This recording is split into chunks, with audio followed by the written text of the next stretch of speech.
सास नहीं माँ। हर समय सास और बहू का रिश्ता खराब नहीं होता। किसी किसी समय ऐसा भी होता है कि एक अच्छी सास बेटे से ज़्यादा अपनी बहू का ख्याल रखती हो। माँ, मैं घर छोड़कर जा रही हूँ। मैं इस घर में किसी भी हाल में नहीं रह सकती। ये फैसला राधा की बहू लीना का था। कारण उसका और उसके पति के बीच बिल्कुल ना बनना। अरे क्या हो गया बेटा? और ये गाल तेरे कैसे लाल है? फिर से उसने तुझे मारा क्या? वो अब नई बात नहीं है माँ, लेकिन आज तो उन्होंने साफ साफ बोल दिया कि वो मेरे साथ नहीं रहना चाहते।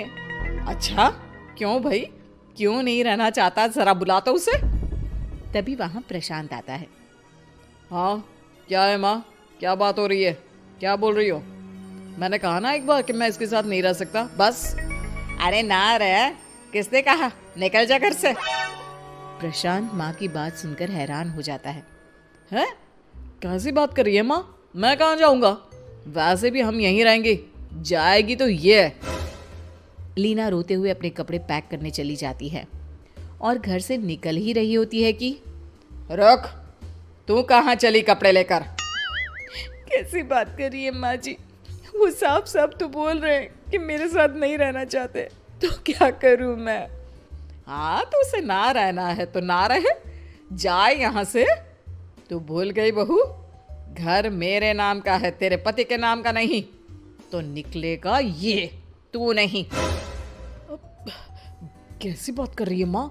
मैं बेटा हूं तेरा, ये जाएगी घर से बाहर। ना ना बेटा, तूने मेरे लिए किया ही क्या है? अरे सारा दिन ये बहू है जो मेरा ख्याल रखती है। ये कमाती है और सारा खाना भी बनाती है, एक एक पैसा घर पर देती है। अरे मेरी कौन सी दवा है कौन सी नहीं, ये भी इसी को पता है। तुझे पता है क्या? तेरी दवा? तुझे क्या हो गया माँ? सही तो है तू? नहीं, माँ को बीपी और शुगर की प्रॉब्लम है। मैं आपको व्हाट्सएप कर देती हूँ, जो जो दवाई माँ लेती है बता देती हूँ। हाँ ठीक है, माँ की दवा रखने वाली, जा निकल घर से। सास को बेटे पर गुस्सा आ रहा था। अरे क्यों बोल रहा है बार बार चली जा चली जा? मैं इसे कहीं नहीं जाने दूंगी। यही तो मेरे लिए बुढ़ापे का सहारा है। बेटे को माँ पर गुस्सा आता है। वो घर छोड़कर जाने लगता है कि उसकी बीवी उसे रोक लेती है। देखिए, मेरे कारण आप अपना घर ना छोड़ें, मैं दूसरे कमरे में शिफ्ट हो जाती हूँ। सोचिएगा कि मैं इस घर में हूँ ही नहीं। वैसे भी माँ का ख्याल रखने के लिए आपको किसी ना किसी को तो रखना पड़ेगा ना। लड़का मान जाता है और बीवी के साथ रहने को हामी भर देता है। अब क्या, जब वो सुबह सोकर उठता, उसकी बीवी उसके लिए चाय बना कर रख देती, ऑफिस के लिए टिफिन और कपड़े साफ कर कर अलमारी में रखना। अरे क्यों काम करती है उसके? वो तो तुझसे बात भी नहीं करता। ना करे माँ जी, मैं ये मानती हूँ कि जो मेरा कर्तव्य है वो मुझे पूरा करना है, फिर चाहे जो हो जाए। माँ जी, आप उन्हें कभी मत बताना कि ये काम मैं करती हूँ। बहू अपने कर्तव्य अच्छे से पूरे करती और सास पति का ख्याल भी रखती। वो घर का काम और साथ ही दफ्तर का काम भी पूरा करती। लेकिन फिर एक दिन, तू पति के सामने आती क्यों नहीं? उसे तो तेरी परवाह है नहीं। उसका सारा काम पूरा हो जाता है और आराम से खाता पीता रहता है। फिर तू क्यों परेशान होती रहती है? बहू कुछ नहीं कहती, वहां से चली जाती है। माँ, तू ना ये रोज मेरे लिए चाय और खाना मत बनाया कर। वैसे भी तू थक जाती होगी। अब मैं दूसरी शादी कर रहा हूँ, अब तुझे ज्यादा परेशान होने की जरूरत नहीं है। माँ को बेटी की बात बिल्कुल अच्छी नहीं लगती। वो उसे शादी के लिए मना कर देती है। अरे तेरी बीवी जिंदा है, ना ही तेरा तलाक हुआ है। वो तेरे साथ रहती है, फिर तुझे क्या जरूरत है दूसरी शादी करने की? माँ, वो मुझे पसंद नहीं है, मैं उसके साथ नहीं रह सकता। उसे ना मेरी फिक्र है ना आपकी। मुझे उसके साथ नहीं रहना। बहू के कहने के कारण माँ बेटे से कुछ नहीं कह पाती। वो शांति रहती है, लेकिन फिर भी वो बेटे और बहू के बीच के झगड़े को समझने की कोशिश करती है। अच्छा बेटा, ठीक है, ना रहे उसके साथ, लेकिन ये तो बता कि बहू में कमी क्या है जो तू उसे छोड़ रहा है? देख माँ, इतने दिन से वो मेरे साथ नहीं है, लेकिन मुझे उसकी कोई कमी फील नहीं हो रही। दूसरी बात, मुझे उसकी शक्ल देखना भी पसंद नहीं है। देखा है कैसे रहती है वो। अब सास को माजरा समझ में आ जाता है कि जरूर बेटे को दूसरी लड़कियां पसंद आ रही होंगी, तभी वो ऐसा कर रहा है। बेटे के जाने के बाद वो बहू को बुलाती है।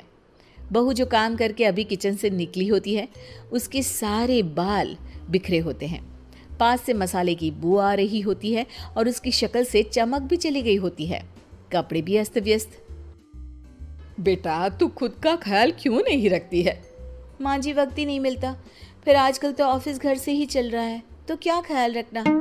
ऐसा नहीं है बेटा, ऑफिस घर से चल रहा है तो खुद का ख्याल ना रखा जाए। अरे देख, दूसरी लड़कियों को कितनी स्मार्ट होकर रहती है। पर माँ जी, अब क्या जरूरत है, घर चल रहा है ना ठीक से, और क्या चाहिए। वैसे तो देखा जाए तो कोई जरूरत नहीं, लेकिन खुद के लिए जरूरत है। अरे खुद को 1 घंटा देना जरूरी है, क्योंकि निरोगी शरीर के लिए खुद का ध्यान रखना कोई फैशन नहीं है, जरूरत है। बहू को समझ में नहीं आता कि सास क्यों उसे ये सब समझा रही है, लेकिन बहू के काम के बीच में उसे उसके लिए कैसे समय निकलवाना है ये समझाने के लिए सास उसे अपने साथ ले जाती है। बहू, आज से हम दोनों योगा करेंगे, जिम जाएंगे और हाँ, हेल्दी डाइट भी फॉलो करेंगे, साथ ही पार्लर भी चलेंगे।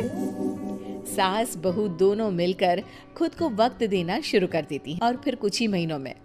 क्या बात है बहू, तू तो पहचान में ही नहीं आ रही है, कैसे? सब आपकी मेहरबानी है माँ जी, सच्ची मैंने खुद को बहुत इग्नोर कर दिया था, लेकिन अब लग रहा है कि मैं गलत थी माँ जी। सास और बहू बात कर ही रहे होते हैं कि सामने से पति आ जाता है। वो बीवी को देखता ही रह जाता है। हाँ, तो तू क्या कह रहा था कि तू दूसरी शादी करेगा? मैंने बहू से बात कर ली है।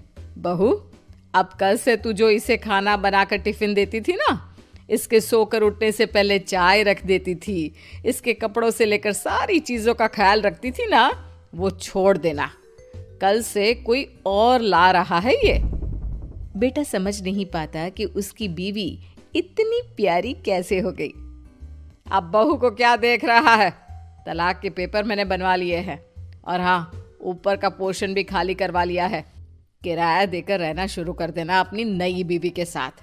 मैं तो अपनी बहू को नहीं छोड़ सकती। माँ, मैं भी नहीं छोड़ सकता अपना परिवार, मेरी बीवी और इस घर को। मुझे माफ कर दो आप लोग।